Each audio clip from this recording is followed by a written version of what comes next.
Hello প্রিয় দর্শক বন্ধুরা, আজ আমরা আলোচনা করব সুপারস্টার বিজয়ের বহুল প্রতীক্ষিত cinema Thalapathy is the god মুভির ট্রেলার নিয়ে। এই ট্রেলারটি 17 আগস্ট প্রকাশিত হয়েছে।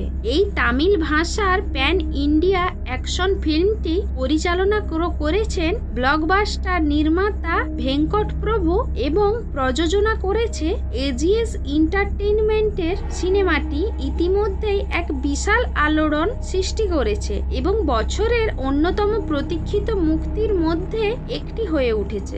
এজিএস এন্টারটেইনমেন্টের সিইও অর্চনা কলপতি বললেন, দর্শকরা এক অসাধারণ অভিজ্ঞতার জন্য প্রস্তুত থাকুন। ভেঙ্কট স্যার এবং থালাপতি বিজয়ের সহযোগিতায় অসাধারণ। সিনেমাটি সৃজনশীল এবং দৃশ্যমান উভয় দিক থেকেই সীমা অতিক্রম করে। শনিবার ট্রেলারটি প্রকাশিত হয়েছে, তবে ট্রেলারটি সিনেমার আসল মজার একটি ক্ষুদ্র ঝলক মাত্র।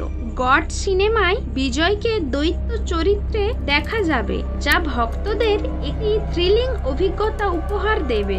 এই সিনেমাটি এক বিশাল দৃশ্যমান এবং চমকপ্রদ হতে চলেছে। থালাপতি বিজয়ের কেরিয়ারের 68তম ছবিটি তার কেরিয়ারের অন্যতম গুরুত্বপূর্ণ ভূমিকা হিসাবে বিবেচিত হচ্ছে। সিনেমাটি 5 সেপ্টেম্বর 2024-এ বিশ্বব্যাপী মুক্তি পাবে এবং এটি আইম্যাক্স ফরম্যাটেও পাওয়া যাবে। সিনেমাটি দর্শকদের মন মুগ্ধ করবে বলে আশা করা হচ্ছে। তো প্রিয় দর্শক বন্ধুরা, যদি এই ট্রেলারের এই রিভিউটি আপনার ভালো লেগে থাকে তাহলে লাইক ও কমেন্ট করুন এবং চ্যানেলটি সাবস্ক্রাইব করতে ভুলবেন না। আরো নতুন সিনেমার আপডেট পেতে এবং রিভিউ পেতে আমাদের সঙ্গে থাকুন। ধন্যবাদ।